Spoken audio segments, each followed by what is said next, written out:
Ghosthouse is a 1988 horror film from director Umberto Lenzi. The movie opens at the ghost house. No, wait, it's just the regular house. It's not the ghost house just yet. A man's looking for his daughter Henrietta, and here's the creepiest, most annoying sound ever.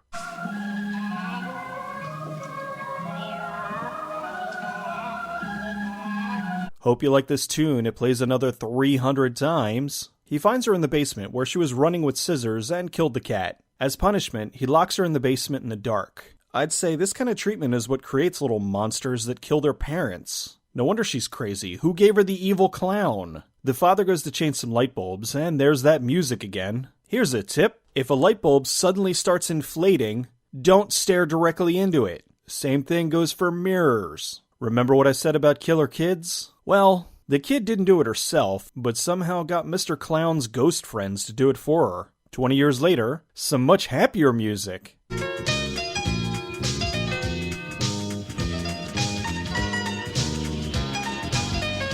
Not exactly the thing you'd expect to hear after a double homicide. Paul gets a call from his girlfriend Martha. I made chili. You made chili, you sexy motherfucker? And another thing. Keep yourself hot too. Well, look at that. The chili line worked. Most women don't want to be around any man that's been eating chili all day. So what dates this movie more? The guy on the ham radio, or the guy on the ham radio discussing this topic? Hey, did you find out who's more popular in Denver, Kim Basinger or Kelly LeBrock? After a chili-infused sex session, Paul tells Martha about something weird he heard on his radio. Is it me or does he look like Richard Marx? He starts to hear some odd sounds again, so he records them. They hear a voice calling for help. Somebody help me! Help! I'm in a movie called Ghosthouse. They then hear a scream, followed by, you guessed it. Paul tracks the signal and figures out where it was transmitted from, so they head out to find it. While driving along, they pick up the hitchhiker Pepe, the only thing more annoying than the ghost music. Quit it! Quit it! Would you quit it? They drop him off and hopefully we'll never see him again, but I know that's not happening. They find the source of the transmission, the ghost house. They head inside and find that somebody thought it would be a good idea to leave knives behind. They wander the house and find this narrow staircase. Upstairs they find the ham radio that sent the transmission. While looking at the radio, they're confronted by Jim. You live here?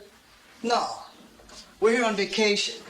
Who goes to an abandoned house on vacation? Paul plays the tape for Jim. They figure out the voice is from Jim, and the scream is his sister. Jim goes to show Paul the roof, and Martha hears the music again. She heads to the basement to find more inflatable glass. Also for good measure, gas heater flamethrower, and head in a washing machine. Jim's friends outside hear Martha scream, so everybody heads to the basement. She tells them what happened, except no evidence exists. Well, except for the broken glass all over the place. The gang sits around arguing over whether or not the house is haunted, while groundskeeper Willie spies on them. Paul, Martha, and Susan park a few miles away and tune in to the frequency in the house. Jim, Mark, and Tina stay behind to keep an eye on the ham radio. I have a better idea. Why don't you two go home, and the rest of you go on a real vacation? Hey kids, it's the Henrietta Show. Back in the truck.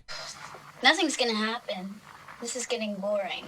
This is boring. We've been listening for like 5 minutes and nothing's happening. In the house, they hear something, so Jim goes to investigate. The ghost then shakes the van. Hey, if this van's a rockin', don't come a knockin'. Jim sees Ghost Henrietta in the basement and dies just like the recording. Tina then finds the body. Paul heads back to the house. Mark goes downstairs, and now there's a ghost Doberman for some reason. Ghost Kid disappears, and the groundskeeper shows up with a meat cleaver to go after Tina. Mark throws a lamp at the dog, but what happens to it? Mark saves Tina from the groundskeeper and chases after him. He comes at him with a pitchfork, and Paul wrestles him to the ground. How's this guy a threat to anyone? As soon as he's in a grip, all he does is lock up and make funny faces. Paul asks what happened, and Mark embellishes the story. That guy was attacking Tina with an axe. Yes, an axe. Paul looks for Jim and finds him dead. They take Mark to the hospital, and instead of putting Martha and Tina in the back, they just leave them there. Tina tells Martha about the ghost kid. That stupid song. Was it like a children's nursery rhyme? How the hell is this like a children's nursery rhyme? Martha hears the dog barking, so she goes inside to investigate. Good luck stabbing a ghost. She finds a kid's room and goes through a toy chest. Wow, way to make a mess, lady. She finds a picture of the ghost kid and the clown without pity. So this is the source of the music.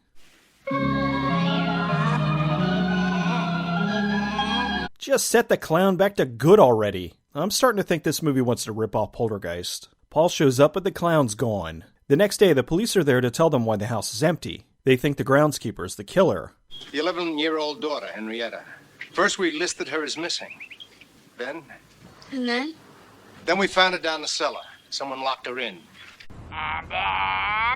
Paul and Martha go back to get his computer, while Mark, Susan, and Tina stay behind. Paul's trying to figure out the music, and Martha decides to show off her acting chops. Oh, look who's talking. Did you learn all that while I was washing my hair? Would you be serious? Would you climb off your high horse? You know something? I've had enough. Goodbye.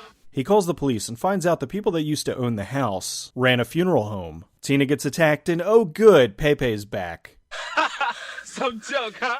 Wait, aren't her friends like 10 feet away? They don't come to see why some guy is attacking her? Pepe decides to spend the night in the house. Look how excited he is to find old food. He picks up a dust-covered box of croutons and thinks there'll be something besides roaches. Paul and Martha made up. You haven't said a word since we left Boston. Leave me alone. Or not. They head to the funeral home to ask about the people who own the house. The father used to run the place, but used to steal items from the dead. At one point, he took a doll that was supposed to be buried with a girl and gave it to Henrietta. Val goes to the groundskeeper, karate chops the mortician, and beats him with a hammer. Mark goes to leave, but of course the van breaks down. Tina goes in the house looking for Pepe. The music's back. Mark goes into town to get a part for the van. Tina finds a bunch of half-eaten rats. I guess Pepe found something to eat after all. When people talk about how characters in horror movies do stupid things, here's a prime example. Susan decides that now is the perfect time to go into an abandoned house and take a shower. Tina gets chopped in half. Who owns this house, Millennia? Oh, it all makes sense now. Henrietta's the devil's daughter, and she's protecting the house from the time noids.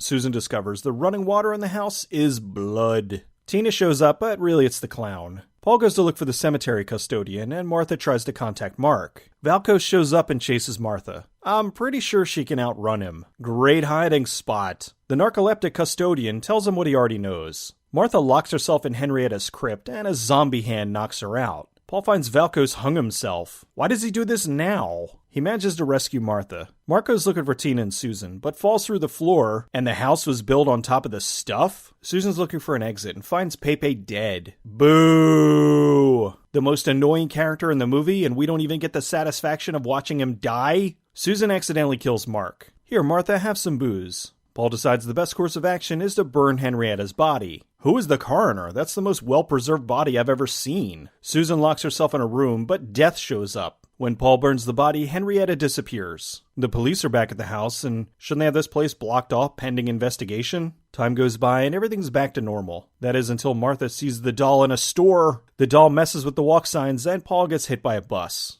The movie was filmed mostly around Boston, Massachusetts. The house they used for the exteriors was the Ellis Estate House, the same house that was used in the 1981 Fulci film, The House by the Cemetery. The movie lists the director as Humphrey Humbert, but that's just one of the pseudonyms of Italian exploitation director Umberto Lenzi. Lenzi's probably best known for his controversial cannibal film, Cannibal Ferox, which was banned in 31 countries upon its release. He's covered a wide variety of genres, from spaghetti westerns, to exploitation, to action, and horror. In the 90s, when studios started shifting away from lower-budgeted films, it became more and more difficult to find financing. Lenzi retired from the industry after releasing his last film, Mean Tricks, a crime thriller, in 1992. Ghosthouse was a success in Italy due to them changing the title of the film. In Italy, The Evil Dead and Evil Dead 2 was released as La Casa and La Casa 2. They changed Ghosthouse to La Casa 3, and audiences thought it was Evil Dead 3. Say what you will about the quality of the film, but this cover art is fantastic. This is a bizarre movie that's at one moment creepy and unsettling, and then annoying the next. Its overuse of what's supposed to be the child's nursery rhyme is weird at first, but then gets irritating after hearing it so many times.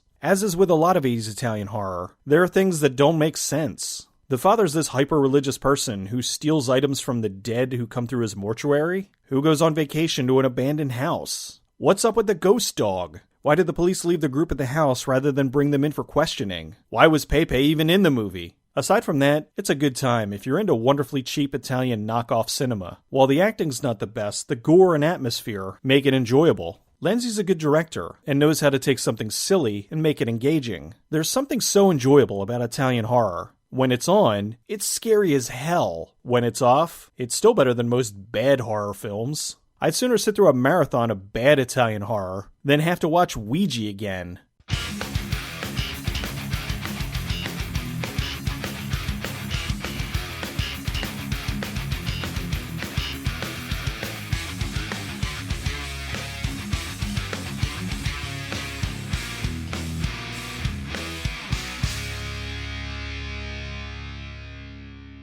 You should believe in ghosts, P-Brain.